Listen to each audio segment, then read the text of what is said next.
नमस्कार मित्रांनो, मी प्रथमेश. आज मी तुम्हाला पूर्ण कॉम्प्युटर फॉर्मॅट मारून त्यामध्ये सॉफ्टवेअर इन्स्टॉल करून त्यामध्ये ड्रायव्हर इन्स्टॉल कसे करायचे याचं पूर्ण ट्युटोरियल तुम्हाला देणार आहे. हा व्हिडिओ बघितल्यानंतर तुम्हाला दुसरा कोणताच व्हिडिओ बघण्याची गरज लागणार नाही, याची मी गॅरंटी तुम्हाला देतो.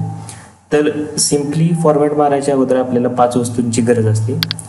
जसं की इथे बघू शकतो. तर सिम्पली आपल्याला विंडोज OS डाउनलोड करावी लागते. तिची ISO फाईल विंडोज 10 किंवा 7 जर तुम्हाला इन्स्टॉल करायचं आहे तिची ISO फाईल तुम्हाला पाहिजे. त्यानंतर बुटेबल पेनड्राईव्ह तुम्हाला तयार करण्यासाठी बुटेबल सॉफ्टवेअर तुम्हाला लागेल. त्यानंतर तुम्हाला कॉम्प्युटर फॉर्मॅट मारावं लागेल. कॉम्प्युटर फॉर्मॅट मारल्यानंतर तुमचे कॉम्प्युटरचे जे ड्रायव्हर्स असतात, जे मदरबोर्डचे ड्रायव्हर्स असतात, प्रोसेसरचे ड्रायव्हर्स असतात, USB पोर्ट असतात, हे फॉर्मॅट मारल्यानंतर चालत नाही किंवा प्रॉब्लेम देतात की साऊंड कार्ड चालत नाही, वायफाय चालत नाही किंवा बाकीचे जे तुमचे ग्राफिक्स कार्ड आहे ते सुद्धा चालत नाही. तर हे चालत नसण्याचं कारण ते ड्रायव्हर्स तुमच्या कॉम्प्युटरमध्ये किंवा PC मध्ये इन्स्टॉल असतात. आणि त्याच्यानंतर तुम्हाला जे सॉफ्टवेअर लागतात, जसे की ॲडोब रीडर असू द्यात किंवा ऑफिस असू द्यात किंवा फोटोशॉप असू द्यात, असे बरेचसे सॉफ्टवेअर डेली यूजमध्ये आपल्याला जे लागतात ते सॉफ्टवेअरसुद्धा इन्स्टॉल करून मी तुम्हाला या व्हिडिओत दाखवणार आहे. तर हा व्हिडिओ पूर्णपणे एक तुम्हाला फुल डिटेलमध्ये असेल आणि यानंतर तुम्हाला दुसरा कोणताच व्हिडिओ बघावा लागणार नाही किंवा तुम्हाला दुसरीकडे बाहेर जाऊन पैसे देऊन सुद्धा तुम्हाला इन्स्टॉल करायची काही गरज लागणार नाही, याची मी गॅरंटी देतो. तर सुरू करूयात आपण.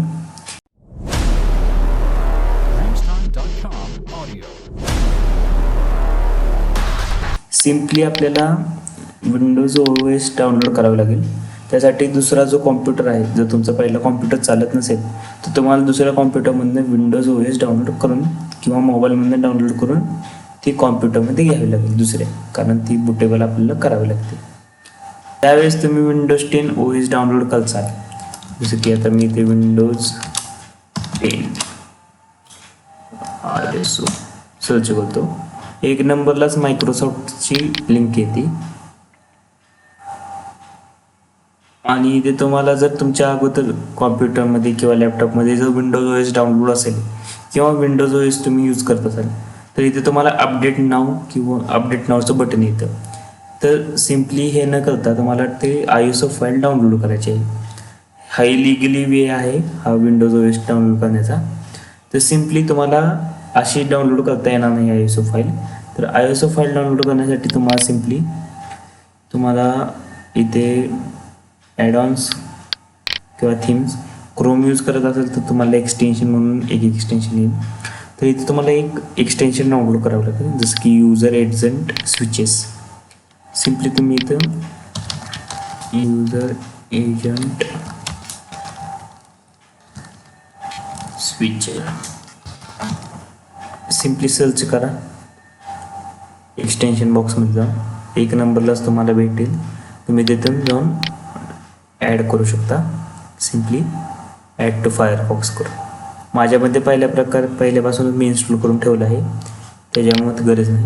तर आता इथं अपडेट नाव जे बटन आहे ते सिम्पली मी इथं क्लिक करतो आणि इथं अँड्रॉइड सिलेक्ट करतो आणि मी पेज रिफ्रेश करतो.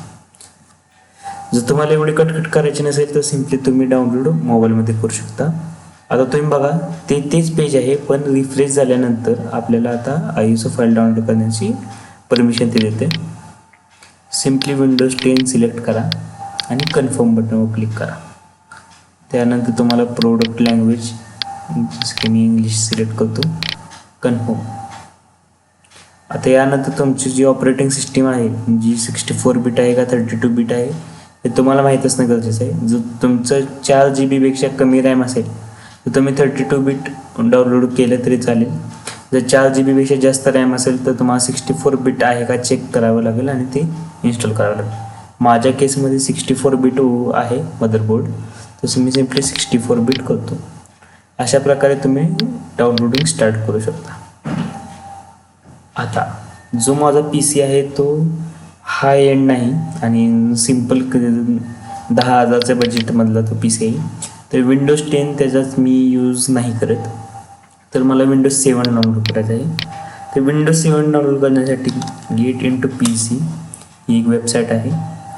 इथे तुम्हाला क्रॅक सॉफ्टवेअर किंवा क्रॅक OS तुम्ही डाउनलोड करू शकता. सिम्पली विंडोज 7 सर्च करा, गो म्हणा. इथे बघू शकता विंडोज 7 मे 2021 लेटेस्ट आहे.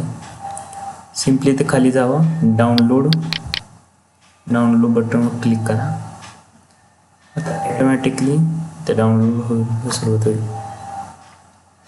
यामध्ये तुम्हाला विंडोज 7 विंडोज 10 तुम्हाला जी OS पाहिजे आहे ती OS तुम्हाला इथे फ्रीमध्ये अवेलेबल होऊन जाते. आता इथे स्टार्ट डाउनलोड म्हटल्यानंतर ते डाउनलोडला चालू होईल. पण माझ्या केसमध्ये मी ती डाउनलोड करून ठेवलेली आहे. मी सिम्पली आता एक क्लोज करतो. एवढं काम झालं की यानंतर तुम्हाला एक सॉफ्टवेअर लागतं जी ही विंडोज OS तुमच्या पेनड्राईव्हमध्ये तुम्ही इन्स्टॉल करताल. त्यासाठी एक रुफस नावाचं एक सॉफ्टवेअर आहे. रुफस हे जे सॉफ्टवेअर आहे हे तुमची विंडोज OS जी आहे ती पेनड्राईव्हमध्ये सेट करून देते. तर सिम्पली मी इथे रुफस 1 MBचं सॉफ्टवेअर आहे, जास्त काय आहे किंवा जास्त MBचं नाही आहे. ते सिम्पली स्टार्टवर क्लिक करा आणि ते डाउनलोड होऊन जाईल. तर माझ्या केसमध्ये मी पहिल्यापासून डाउनलोड केली. सिम्पली मी क्लोज करतो. तर तुम्हाला कळलं असेल की आपण विंडोज OS कशा प्रकारे डाउनलोड करू शकतो. विंडोज OS डाउनलोड झाल्यानंतर तुम्हाला इथे विंडोज OS दिसेल आणि इथे ते रुफस सॉफ्टवेअर आहे. तर सिम्पली तुम्हाला तुमचा पेनड्राईव्ह कनेक्ट करायचा आहे. ओके, मी हा पेनड्राईव्ह घेतला आहे माझा आणि हा पेनड्राईव्ह मी आता USB पोर्टमध्ये इन्सर्ट करतो. माझ्या लॅपटॉपच्या इन्सर्ट केल्यानंतर तुम्हाला दिसेल इथे विंडोज मी सिलेक्ट झाला आहे. दिस PCवर आहे. तुम्ही दिस PCवर आल्यानंतर इथे माझे विंडोज 10 तुम्हाला दिसेल. तर आता मला काय करायचं आहे, सिम्पली मला जी फॉर्मॅट फाईल आहे रुफस हे सॉफ्टवेअर ओपन करायचं आहे.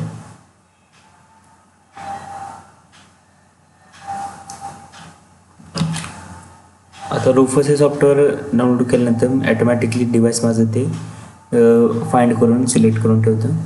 तुम्हाला ती बुटेबल डिस्क सिलेक्ट करायची आहे. सिलेक्ट बटनवर क्लिक करा. आता आपण जी ISO फाईल डाउनलोड केली आहे ती ISO फाईल तुम्हाला सिलेक्ट करायची. माझ्या केसमध्ये डेस्कटॉपवर सेव्ह केली आहे मी ती फाईल. सिम्पली सिलेक्ट करतो आणि इथे तुम्हाला नाव द्यायचं असेल तर तुम्ही देऊ शकता, नसेल तर नाही दिलं चालेल.